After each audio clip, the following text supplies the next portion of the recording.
राष्ट्रवादीच्या रुपाली चाकणकर यांनी बदनामी प्रकरणी 19 जणांवरती पोलिसांना गुन्हे दाखल करण्यास सांगितले होते। त्याच 19 जणांवरती एफआयआर दाखल करण्यात आलेली आहे। त्यामध्ये प्रामुख्याने दीपाली सय्यद यांचं देखील नाव आहे। आपल्यासोबत बोलण्यासाठी दीपाली सय्यद आहेत, थेट त्यांच्याशी बातचीत करणार आहोत। रुपाली चाकणकर यांनी पोलिसांमध्ये तक्रार केलेली होती, त्या अनुषंगाने गुन्हे दाखल झालेले आहेत। तुमच्यावर देखील गुन्हा दाखल झालेला आहे। बदनामी प्रकरणी हा गुन्हा दाखल झालेला आहे। काय एकंदरीत त्यावर म्हणणं आहे आपलं? मला तर आता खरं सांगते ना, म्हणणं नाही, मला खूप राग येतो या विषयाला घेऊन. कारण सगळ्यात पहिली गोष्ट, मी आतापर्यंत खूप रिस्पेक्टफुली बोलले. मी नाही कधीच असभ्य भाषा वापरली आहे, नाही मी कुठलं अश्लील माझ्या पोस्टवरून मी पेजवर पोस्ट केलेलं आहे. तर मग तुम्ही माझ्यावर जो आळ टाकताय ते मला आधी सिद्ध करा. सेकंड थिंग, जेव्हा तुम्ही दिल्ली कोर्टात जाऊन तुम्ही माझ्यावर केस ऑलरेडी केलेली आहेत. दिल्ली कोर्टामध्ये आमचं ऑलरेडी ह्या गोष्टीला वाद चालू असताना तुम्ही आमच्यावर 25 करोडचा दावा टाकलात. त्याच्यावर मी 500 करोडचा दावा टाकला. ही केस दिल्ली कोर्टात ऑलरेडी चालू आहे आणि ती चालू असताना तुम्ही दिल्लीत गेलेले असताना आता तुम्ही मुंबईत येता आणि मुंबईत येऊन दुसरा टीजर पडतो, तेव्हा तुम्ही जाऊन पुण्यामध्ये तुम्ही एफआयआर करताय. कशासाठी?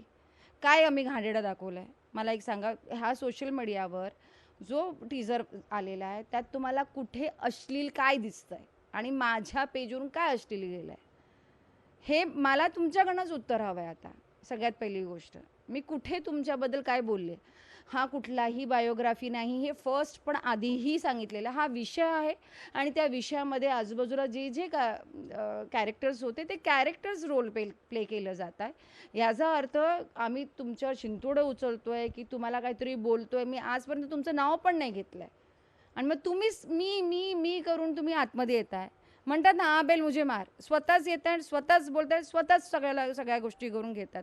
पण आता हा मेंटल टॉर्चर आहे. हा मला सांगते की हे मला त्रास होत आहे. मी ॲज अ कलाकार, एक ॲज अ आर्टिस्ट, मला अशी फिलिंग येते की आपण हे काम करतो आहे, हे काम केल्यामुळे आपल्याला हा टॉर्चर होत आहे का? की फिल्म मार्केटमध्ये येऊ नये म्हणून होत आहे का? म्हणजे ह्याच्यामध्ये किती सगळ्यांचं नुकसान आहे. एक प्रोड्युसरचं नुकसान आहे, तिथे काम करणाऱ्यांचं नुकसान आहे, जी सगळ्यांचं मेहनत तिकडे पणाला लागली आहे ना. पर सगळेजण काम करतात, प्रोड्युसरचा पैसा लागलेला आहे. आम्ही वेळ देऊन ते काम केलेलं आहे. आम्ही कलाकार म्हणून उभे आहोत. आम्ही ॲज अ कलाकार म्हणून आमचा याच्यावर उदरनिर्वाह चालतो. मग तुम्ही ते कसं काय बंद करू शकता? ते नाही का, ते मेंटल टॉर्चर नाही. हे सतत तुम्ही पोक करणं, सतत त्रास देणं. म्हणजे तुम्ही आम्हाला पिक्चर येऊच देऊ शकत नाही, दुसऱ्या टीजरला तुम्ही हा मला त्रास देताय परत. ते किती चुकीचं आहे? हे बरोबर आहे का? हे मी सगळ्यांनाच प्रश्न विचारते की हे बरोबर आहे का? तर प्लीज सांगा. रुपाली चाकणकर यांनी ही जी शूटिंग झालेली आहे ती पाहिली आहे का, असं वाटतंय का तुम्हाला? किंवा जर पाहिली नसेल तर तुम्ही त्यांना शूटिंग पाहायला यायला बोलणार आहात का? शूटिंग तर पूर्ण झालेली आहे, परंतु चित्रपट पाहायला आहे असं बोलणार आहात? अरे एकदा तरी बोला तुम्ही, काय आहे आम्हाला सांगा की बाबा आम्हाला फिल्म बघायची आहे, किंवा फिल्म बघून तुम्ही बोला ना, 1 to 1 बोला. बोलल्यानंतर सगळ्या काही गोष्टी होतात. बसा. मी ते म्हणते, बोला, बघा, प्रीमियरला बसा, बरोबर बसून पिक्चर बघा. आत्ता मला असं वाटतं की तुम्ही त्या काळात जेव्हा महिला अध्यक्षपदी तुम्ही होतात आणि तेव्हा जर तुम्ही ह्या सगळ्या गोष्टी केल्या असतात ना, तर मी तुम्हाला मानलं असतं. जे गोष्टी तुम्ही आत्ता करताय, म्हणून तुम्ही आजी नाही माझी आहात. महाराष्ट्र एप्स्टीन फाईल्स हा चित्रपट काही दिवसांमध्येच प्रदर्शित होणार आहे. खरं तर या चित्रपटाची सुरुवात झाली त्याच्या अगोदरपासून या अडचणी सुरू झालेल्या आहेत. कशा प्रकारे अडचणींना तोंड देत तुम्ही पुढे आलेला? माझ्याकडे स्क्रिप्ट आली होती. त्या स्क्रिप्टवर बोलताना मी असं सहजच बोलले. मी ॲक्च्युली बिग बॉसमध्ये होते आणि बिग बॉसमध्ये असताना मला खराताचं प्रकरण काहीच माहीत नव्हतं. मला बाहेर आल्यानंतर स्क्रिप्ट आली. स्क्रिप्ट वाचताना मी असंच बोलले आणि बोलता की हा पिक्चर आला आहे आणि पिक्चर करणार आहे. मग ह्या पिक्चरवरून वाद सुरू झाले. ह्या पिक्चरवरून सगळ्या गोष्टी उचलल्या आणि त्याच्यावरून मग मी डिसाईड केलं की मी फिल्म करणार. की म्हणजे एवढं काय झालं आहे की जो पिक्चर तुम्हाला मार्केटमध्ये नको आहे, की हा पिक्चर येऊ नये म्हणून तुम्ही जर मग कुठल्याच कलाकार ह्याच्यात हात घातला नसता. कारण घाबरून कोण करणार? कलाकार पुढे येणारच नाही ना. एवढं जर तुम्ही करणार असाल तर कुठला कलाकार काम करणार?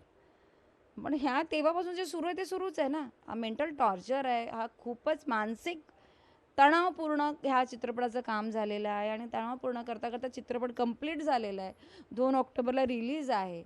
पण ते रिलीज होता होता जर एवढा सगळा त्रास देणारा, तर आत्ता एवढा त्रास आहे, सेन्सॉरला किती त्रास होईल? इतक्या सर्व समस्या आहेत, त्यातून चित्रपट प्रदर्शित होणार असं वाटतंय? का नाही होणार? लोकांचा खूप चांगला प्रतिसाद आहे, सगळ्यांना चित्रपट पाहायचा आहे.